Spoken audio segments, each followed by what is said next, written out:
Antes de mais nada, não quero mais nenhum consolo para ele. Diga a ele, por mim, que ele pode viver ou morrer. Vincent, calhe a boca. Em 2020, o coração de Al Pacino parou de bater. Os paramédicos o reanimaram, mas algo mudou para sempre. Aos 84 anos, o homem que nos deu o poderoso chefão vive uma vida inesperada, falido após perder 50 milhões de dólares fazendo filmes que detesta para sobreviver e se tornando pai aos 83 anos, com uma namorada jovem o suficiente para ser sua neta. Do drama do teste de DNA às suas crenças sombrias sobre a morte, eis o porquê.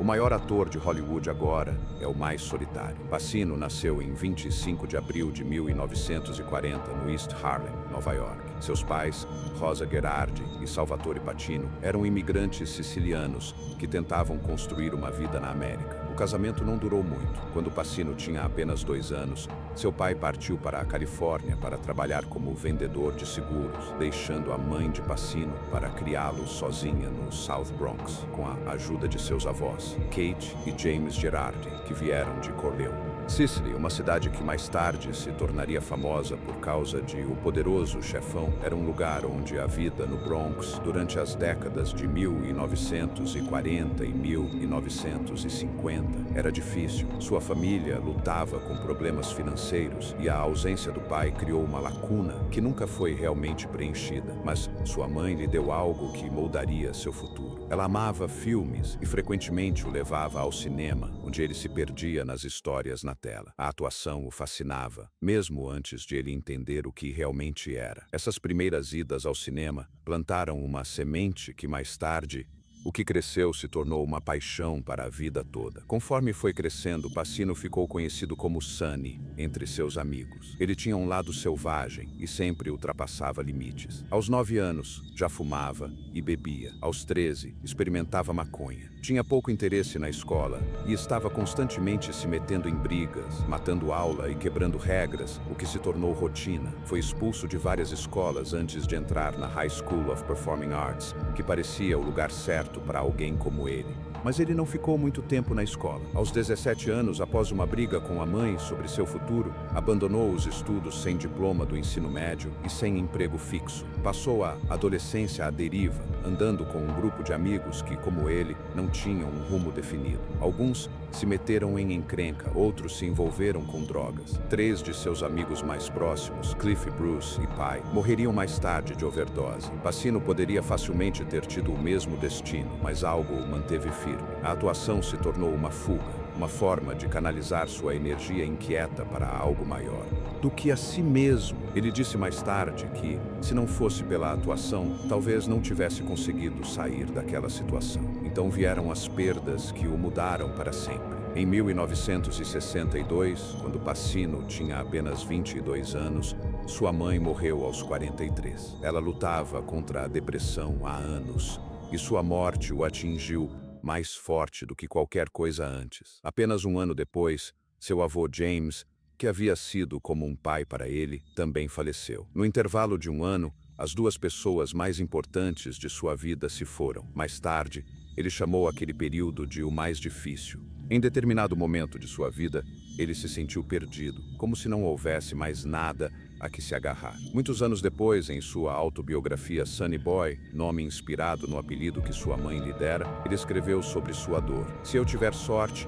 talvez eu me reencontre com minha mãe. Tudo o que eu quero é a chance de me aproximar dela e simplesmente dizer: "Ei, mãe, veja o que aconteceu comigo." Depois de perder sua mãe e seu avô, Pacino se dedicou à atuação. Não foi fácil. Ele aceitou qualquer trabalho que encontrasse: zelador, garçom, mensageiro, carteiro, tudo para pagar seus estudos.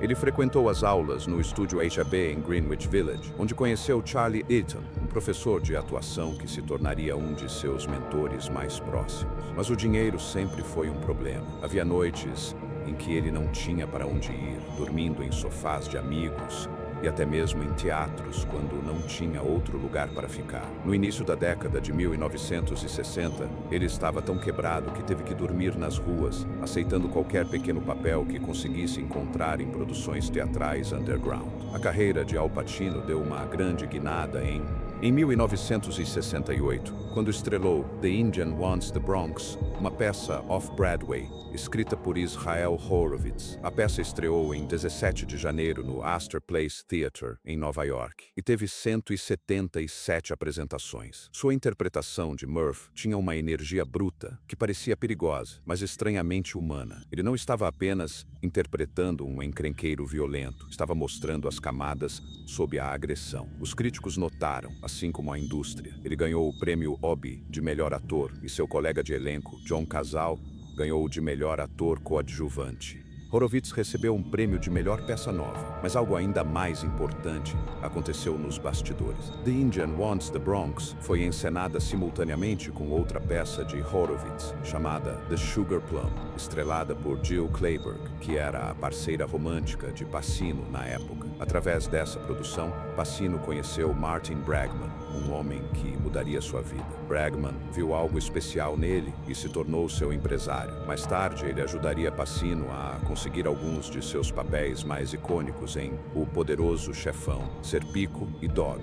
Tarde de dia, mas Pino disse mais tarde que sem Bregman, sua carreira poderia não ter acontecido da maneira que aconteceu. Apenas um ano depois, Pacino fez sua estreia na Broadway em Does a Tiger Wear a Necktie, a peça escrita por Don Peterson, que estreou no Teatro Bolasco em 1969. Ela contava a história de adolescentes viciados em drogas em um centro de reabilitação, abordando temas como vício e redenção. Pacino interpretou Beacom, um jovem viciado problemático com uma aparência durona que escondia profundas feridas emocionais. A produção ficou em cartaz por apenas 39 minutos. Apesar de 9 apresentações, o impacto foi duradouro. Jack Kroll, da Newsweek, o descreveu como um malandro com uma alma poética e o nomeou o ator revelação mais promissor da Broadway. Com apenas 29 anos, ele ganhou o prêmio Tony de melhor ator coadjuvante em uma peça. Aquele momento mudou tudo. A capacidade de Pacino de trazer tanta profundidade aos seus papéis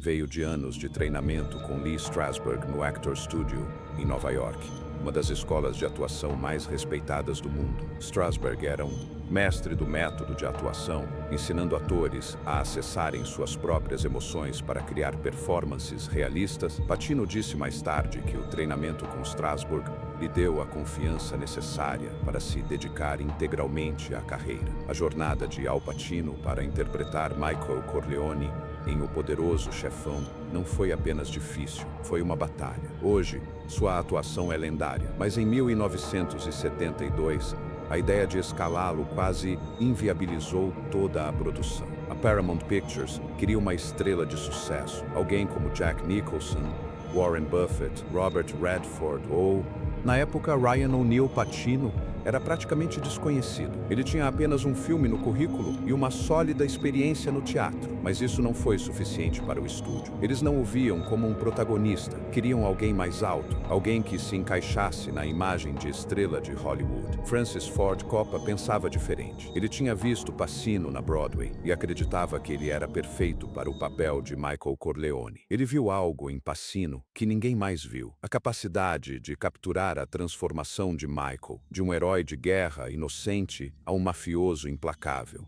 O chefe Coppola se recusou a ceder, o que levou a inúmeras brigas com o estúdio. Em certo momento, a Paramount testou James Caan para o papel de Michael e deu um ultimato a Coppola. Pacino poderia ficar, mas apenas se Caan interpretasse Sonny Corleone. Mesmo após o início das filmagens, o estúdio ainda não estava convencido. Eles assistiram às cenas iniciais da atuação de Pacino e queriam que ele fosse embora. Coppola sabia que precisava provar o valor de Pacino rapidamente e decidiu filmar a cena do assassinato no restaurante antes do planejado. Era um momento crucial, a primeira aparição de Michael. Foi um verdadeiro mergulho no mundo da máfia. Quando os executivos da Paramount assistiram ao filme, tudo mudou. Eles finalmente entenderam o que Coppola já havia percebido. Pacino não era apenas bom, ele era inesquecível. A partir daquele momento, seu lugar no filme estava garantido. Aquele papel mudou tudo para ele. Sua atuação lhe rendeu uma indicação ao Oscar de melhor ator coadjuvante, embora muitos acreditassem que ele deveria ter sido indicado na categoria de melhor ator. Ele boicotou a cerimônia em protesto, recusando-se a comparecer porque se sentia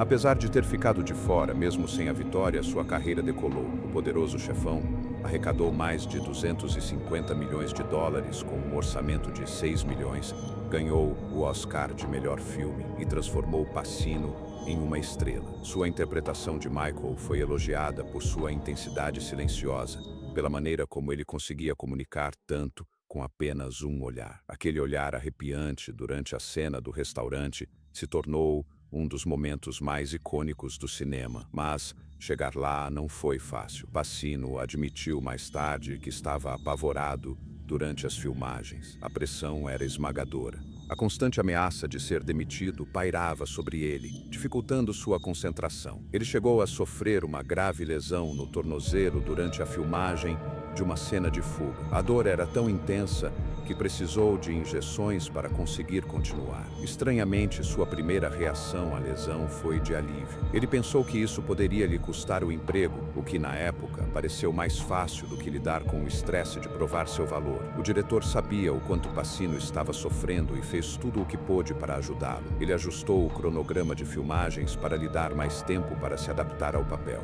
Pacino se apoiou em Diane Keaton, sua colega de elenco, que se tornou seu suporte emocional no set. Ela ajudou a aliviar o clima e eles frequentemente riam juntos após cenas difíceis. Pacino diria mais tarde que, sem a crença do policial nele, ele talvez nunca tivesse conseguido. Em 1973, Pacino estrelou como Frank Serpico, um policial da vida real do Departamento de Polícia de Nova York, que denunciou a corrupção dentro do departamento. Pacino se preparou para o papel passando um tempo com o verdadeiro Serpico, aprendendo como ele falava e se movia. Ele queria entender o profundo senso de... O isolamento que acompanhou a resistência contra seus colegas policiais fez com que a produção enfrentasse desafios desde o início. Originalmente, John Gaelson seria o diretor, mas foi substituído por Lumet pouco antes das filmagens. As filmagens ocorreram no verão de 1973, tendo as ruas reais de Nova York como cenário. O calor, combinado com o estilo de direção acelerado de Lumet, criou uma atmosfera intensa no set. A atuação de Pacino lhe rendeu uma indicação ao Oscar e um Globo de Ouro com um orçamento de apenas alguns milhões de dólares. Com um orçamento de poucos milhões de dólares, o filme arrecadou quase 30 milhões de dólares nas bilheterias. Ao longo do tempo, Serpico se tornou um filme marcante no gênero policial, e a atuação de Pacino permanece uma das mais poderosas de sua carreira. Uma década depois, Pacino assumiu um de seus papéis mais icônicos em Scarface, 1983, interpretando Tony Montana, um refugiado cubano que ascende ao poder no tráfico de drogas em Miami. O filme, dirigido por Brian De Palma e escrito por Oliver Stone, foi inspirado no clássico de 1932, mas atualizado para refletir os excessos e a violência da época. Na década de 1980, Tony Montana é brutal, ambicioso e implacável desde o momento em que chega aos Estados Unidos. Ele está determinado a tomar o que quer. Pacino se entregou ao papel, criando cada detalhe da personalidade de Tony. Seu sotaque, seus trejeitos, até mesmo a maneira como segurava uma arma. Tudo foi cuidadosamente planejado durante as filmagens. Ele sofreu uma queimadura grave na mão após tocar no cano de uma arma quente. O ferimento atrasou a produção, mas demonstrou sua dedicação em tornar o personagem real. O filme enfrentou.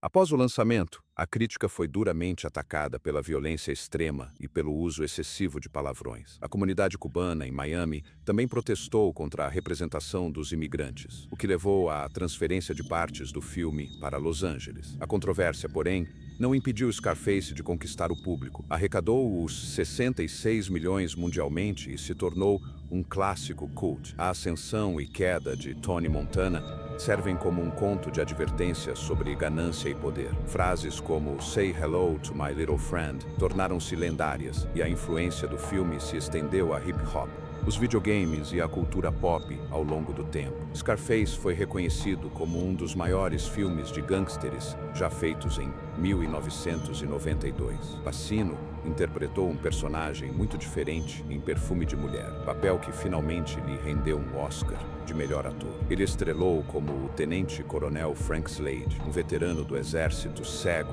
e amargurado que passa um fim de semana com um jovem estudante de escola preparatória chamado Charlie Sim, interpretado por Chris O'Donnell. O O filme acompanha a jornada deles enquanto Slade ensina Charlie sobre a vida secretamente.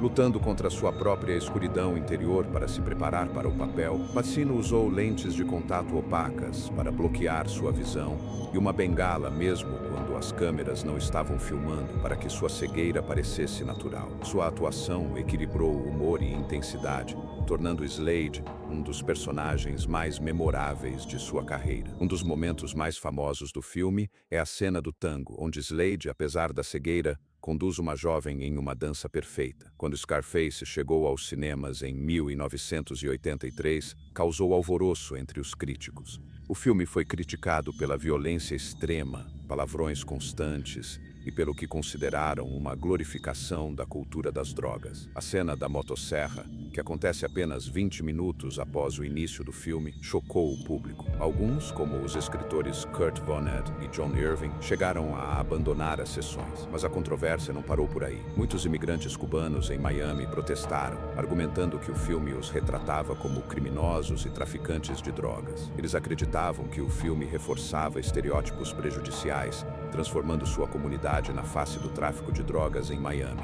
Os figurões de Hollywood previram problemas. Martin Scorsese teria avisado Steven Bauer, que interpretou o melhor amigo de Tony Montana, que Hollywood odiaria o filme por expor a corrupção da própria indústria. Mas o filme foi um grande sucesso, arrecadando mais de 134 milhões no mundo todo, com um orçamento de 31 milhões. A atuação de Pacino foi aclamada, e o bordão de seu personagem, hahaha, tornou-se instantaneamente reconhecível. Sua vitória no Oscar foi vista como mais do que merecida, premiando um ator que já havia entregado algumas das maiores obras da indústria. Ao longo do tempo, o filme Scarface encontrou uma segunda vida, tornando-se um clássico cult, especialmente nas comunidades hip-hop e latina, onde Tony Montana simbolizava ambição e desafio. Essa ascensão à popularidade só alimentou debates. Scarface se opunha aos excessos ou havia se tornado um símbolo daquilo que condenava. Até hoje, a discussão continua, provando que alguns filmes nunca perdem seu impacto. Anos depois, Pacino assumiu outro papel controverso em Patino, da HBO, um filme de 2018 sobre a Universidade Estadual da Pensilvânia. O filme Escândalo de Abuso Infantil focou em um período crucial de 2 semanas em 2011, quando Joe Pacino, uma lenda do futebol americano, com mais de 400 vitórias na carreira, viu sua reputação ser destruída. Seu ex-assistente, Jerry Sandusky, havia sido preso por abusar sexualmente de meninos e posteriormente condenado a uma pena de 30 a 60 anos de prisão. O filme levantou uma questão perturbadora. Quanto Pacino sabia? A atuação de Pacino capturou um homem dividido entre seu império no futebol americano e o escândalo crescente. Em uma cena, Pacino relembra um relatório de 2001 feito por um assistente. O treinador que viu Sandusky molestando um garoto no vestiário do time, Pinot, informou os dirigentes da universidade, mas nunca deu seguimento à decisão. Isso ofuscou tudo o que ele havia construído. Os críticos elogiaram Pacino por mostrar o conflito interno de Paterno, mas o filme em si dividiu o público. Alguns viram Pinot como um bode expiatório, enquanto outros acreditavam que ele havia ignorado o ocorrido. Mais de 300 de seus ex-jogadores protestaram contra o filme, alegando que ele destruiu injustamente seu legado apenas meses após ser demitido da Penn State. Pinot morreu de câncer de pulmão.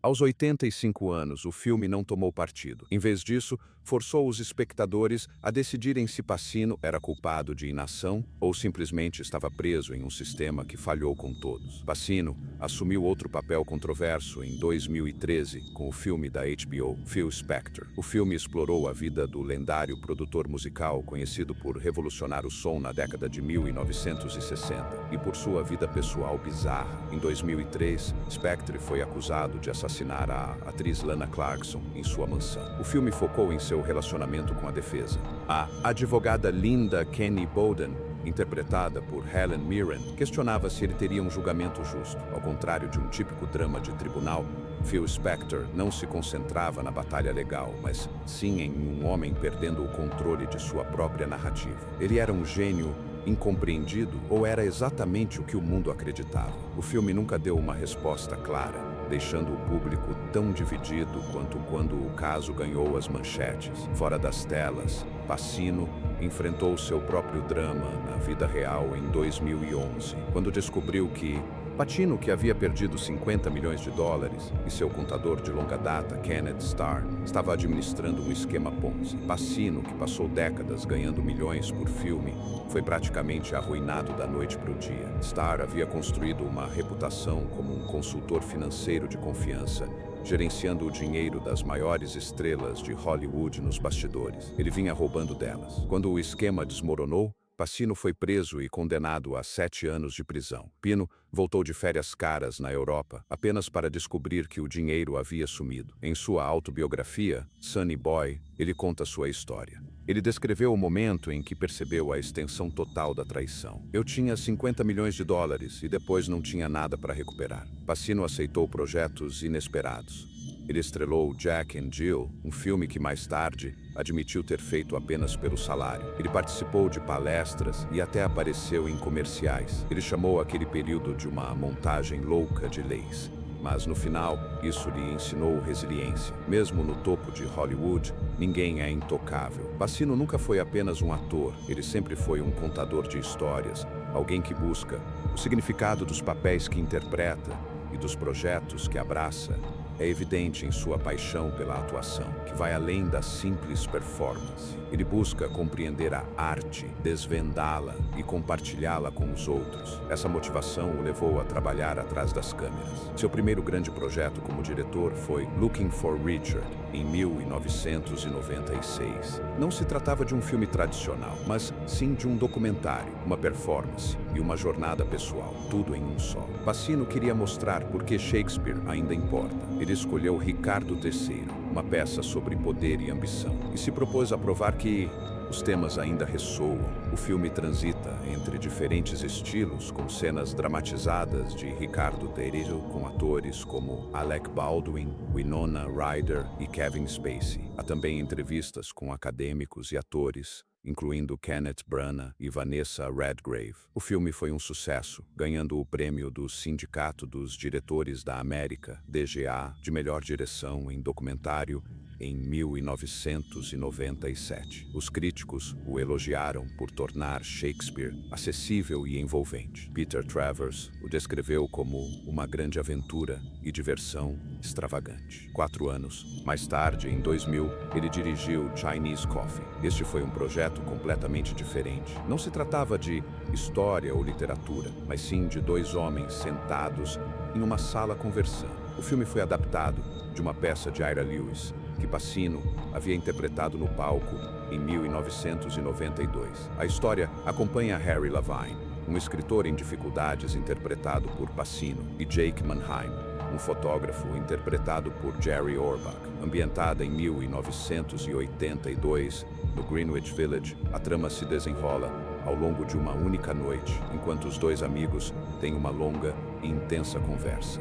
O filme estreou no Festival de Cinema de Toronto em 2000 e foi posteriormente exibido no Festival de Cinema de Tribeca. Embora não tenha alcançado um público amplo, aqueles que o assistiram apreciaram sua honestidade. Foi finalmente lançado em DVD em 2007 como parte de um box set intitulado Pacino, a visão de um ator, dando a mais pessoas a oportunidade de ver essa joia escondida. Além de dirigir, Pacino passou anos moldando a próxima geração de atores. Desde 2000, ele é co-presidente do Actors Studio, juntamente com Ellen Burstyn.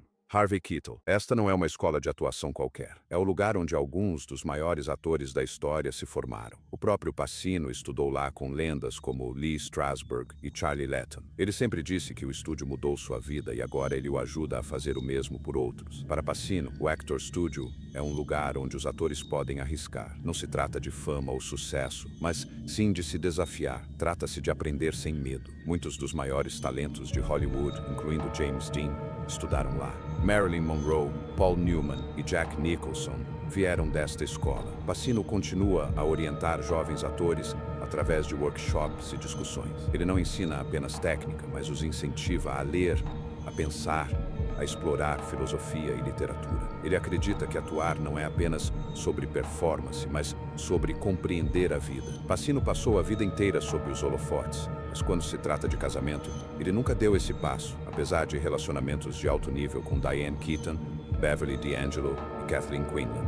Em suas memórias de 2024, Sunny Boy, ele permaneceu solteiro por toda a vida, explicando por que nunca viu o casamento como algo que o ajudaria, chegando a chamá-lo de entrada para o trem da dor. Suas visões sobre compromisso foram moldadas por medos pessoais e nenhum relacionamento jamais mudou isso. Seu relacionamento com Diane Keaton é uma das histórias de amor mais famosas de Hollywood. Eles se conheceram durante as filmagens de O Poderoso Chefão, em 1972. Ela o achou charmoso, mas também misterioso. O relacionamento deles durou anos, com idas e vindas, mas em 1990, durante as filmagens de O Poderoso Chefão Parte 3, Keaton se cansou e lhe deu um ultimato. Ou se comprometia, ou tudo acabava. Pacino recusou e ela foi embora. Antes disso, ele teve um relacionamento sério com Kathleen Quinlan. Eles se conheceram em 1979, em uma festa organizada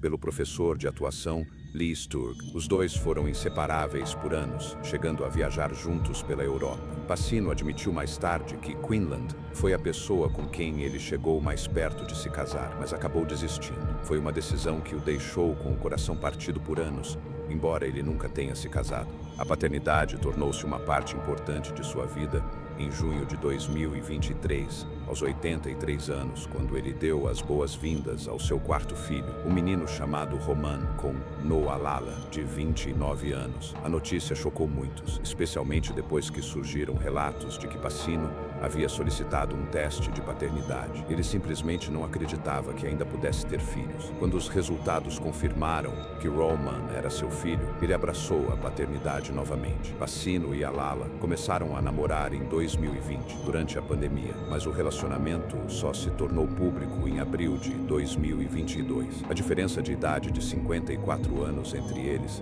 Embora Lala fosse conhecida por namorar homens mais velhos, ela já havia sido ligada a MC Jagger e Clint Eastwood no passado. Roman é seu primeiro filho, mas Pacino já tinha 3 gêmeos, Anton James e Olivia Rose, nascidos em 2001 com Beverly D'Angelo, e sua filha mais velha, Julie Marie, nascida em 1989 com a preparadora de atores Jan Tarand. Tornar-se pai novamente aos 83 anos mudou sua vida. Seu próprio pai o abandonou quando era jovem, e ele nunca quis repetir esse ciclo, mesmo depois de se separar de Lala. Envolvido, ele se conecta com Roman por meio de videochamadas e os dois até tocam gaita juntos. Aos 84 anos, Pacino ainda está trabalhando em 2021. Ele estrelou em House of Gucci e seus próximos projetos provam que ele não tem planos de diminuir o ritmo. Um dos mais aguardados é Modi, um filme sobre o artista italiano Amadeo Modigliani, dirigido por Johnny Depp. O filme acompanha 3 dias intensos na vida de Modigliani, enquanto ele luta com sua arte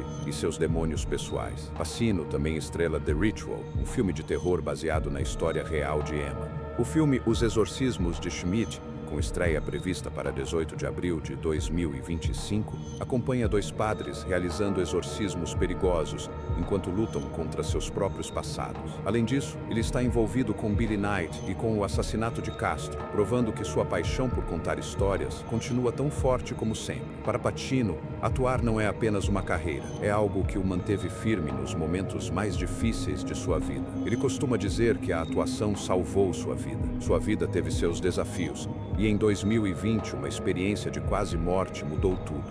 Durante uma doença, ele perdeu o pulso e precisou ser reanimado por paramédicos. Depois disso, convenceu-se de que não existe vida após a morte, uma crença que compartilhou abertamente. Nesta fase da vida, Pacino continua ativo, ainda é pai, e continua refletindo sobre tudo o que passou. Ele nunca seguiu o caminho tradicional, mas isso nunca o impediu de viver uma vida plena, seja na tela ou fora dela. Ele permanece uma das figuras mais fascinantes de Hollywood.